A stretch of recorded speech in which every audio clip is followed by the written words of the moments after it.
The Roman army arrived on the shores of the Holy Land in 63 BCE. About 135 years later, the temple in Jerusalem lay in ruins, and the third and most enduring expulsion of the Jews from their homeland was underway. If the Assyrian and Babylonian exiles had been traumatic and even cataclysmic events, the Roman exile was all that and something more. For the first time, perhaps, Jews moved outside their land with no real prospect of having a home to return to. The religious and national structures of the Jewish people were in complete disarray, and the Jews would be forced to create a new self-identity. The Jewish people had enjoyed autonomy in Judea since the famous Hanukkah victory over the Greeks in the 2nd century BCE, but Greek culture, known as Hellenism, remained highly influential among Jews even after they regained their independence under the family known as the Hasmoneans. So much so that by the time the Romans took over from the Greeks as imperial rulers in the region, the vast majority of Jews were living abroad in communities like Alexandria, Egypt, where 40% of the population is estimated to have been Jewish in the 1st century BCE. For the most part, the Jews flourished under the tolerant rule of the Greeks and the Persians before them. At the beginning, the Romans were also relatively benign, but as time went on, their administration became chaotic and cruel. They forcibly introduced pagan elements into the temple and didn't hesitate to rule with an iron fist. All of this posed existential challenges for the Jewish population. During the 1st century CE, some Jews had decided that the time had come to take up arms against the mighty Roman Empire.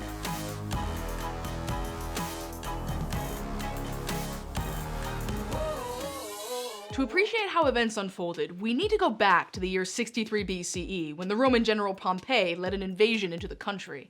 The ruling Jewish Hasmonean dynasty was really in disarray at the time. To say that it was dysfunctional would be something of an understatement. In fact, Pompey arrived at the invitation of a Hasmonean ruler who was battling his own brother for the throne.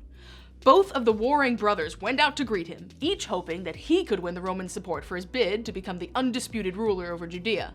Pompey, for his part, just proceeded to sack Jerusalem. The Romans allowed the Hasmoneans to continue to rule for the time being, but Pompey installed a Roman governor to administer Judea. 2 decades later, a new phase in the Roman occupation began with a man named Herod. Herod's family background seems to have left him a conflicted man. Although he was a Jew, his grandfather was an Edomite who was among those who had been forcibly converted to Judaism by the Hasmonean leader John Hyrcanus in the 2nd century BCE. Whether this caused Herod to have divided loyalties is unclear, but there's no doubt that his legacy for the Jewish people was a complex one, as we'll soon see. In 44 BCE, the year Julius Caesar was assassinated, the Hasmoneans appointed Herod governor of the Galilee. His rule as governor was brutal and marked by a greater allegiance to Rome than to the Hasmoneans in Jerusalem. By 40 BCE, Herod had befriended the Roman leader Marc Antony. Antony convinced the Roman Senate to declare Herod king of the Jews. With Roman backing, Herod spent the next 3 years besieging Jerusalem, eventually defeating the Hasmoneans and stripping them of power. To boost his legitimacy for the throne, he married a Hasmonean princess named Mariamna. For the next 33 years, Herod ruled Judea, the mountainous southern part of the land of Israel, where the Hasmoneans had ruled over a largely autonomous Jewish state. To ensure that the Hasmoneans would never again challenge him, Herod went on a killing spree, putting to death his own wife Mariamna after 13 years of marriage, as well as his mother-in-law and his 2 sons.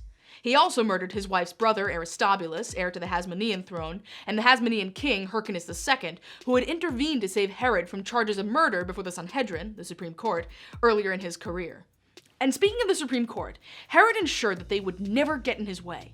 He ordered the execution of 45 members of the Sanhedrin. These men were great rabbis, the leading Torah scholars of the generation. Herod's actions caused the Sanhedrin, once the most powerful legislative and judicial body in Israel, to lose its influence. While Herod acted as a despotic tyrant, there was also another side to him. He worked to maintain order and lowered taxes. He improved conditions for the poor and the hungry and assisted farmers. And Herod has often been praised as a great benefactor and protector of Jewish communities in the diaspora. Herod also subsidized building projects such as gymnasiums and theaters throughout the Eastern Mediterranean. And Jews from all over would make pilgrimage to Herod's temple, come to Jerusalem to study, and even pay a half-shekel tax for the temple's upkeep. It may be that Herod did these things to portray himself as the leader of global Jewry. Others suggest that his international projects weren't necessarily aimed at Jewish communities, and note that they often promoted Greek culture.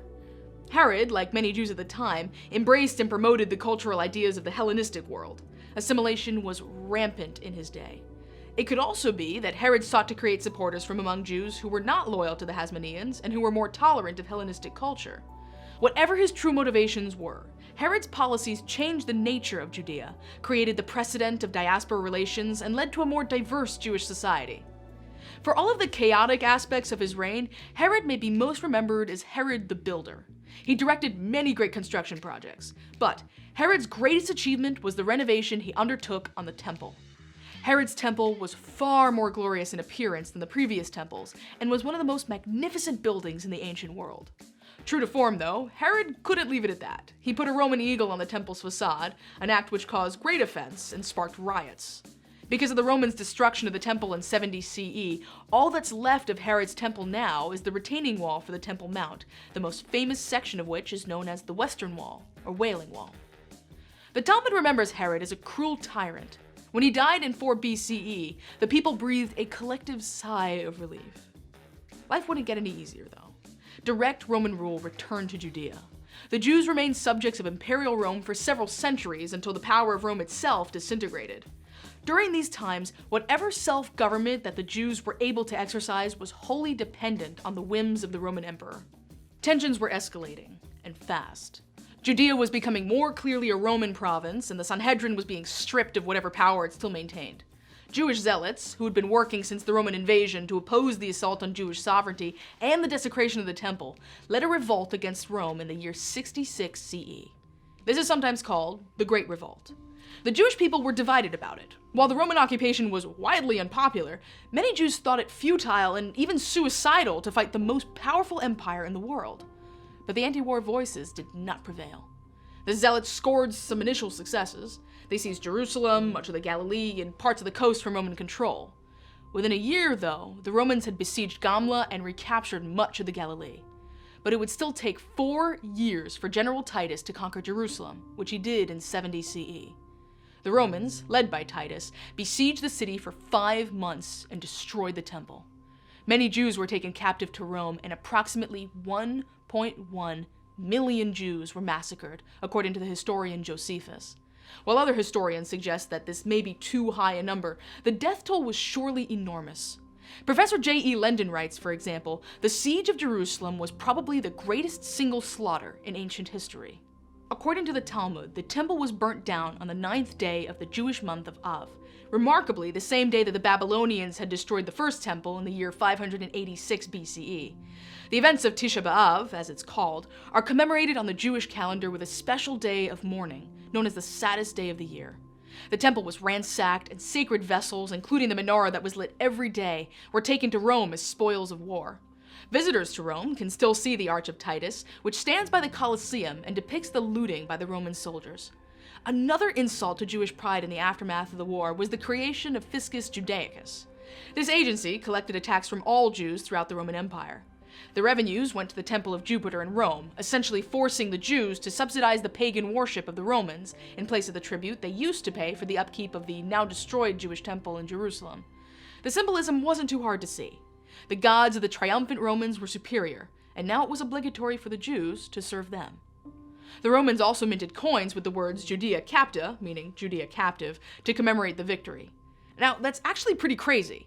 The strongest military in the ancient world goes all out to celebrate the defeat of the Jews, an irregular, small army that lacked sophisticated weaponry, but managed to hold out for 4 years in a war that cost many Roman lives.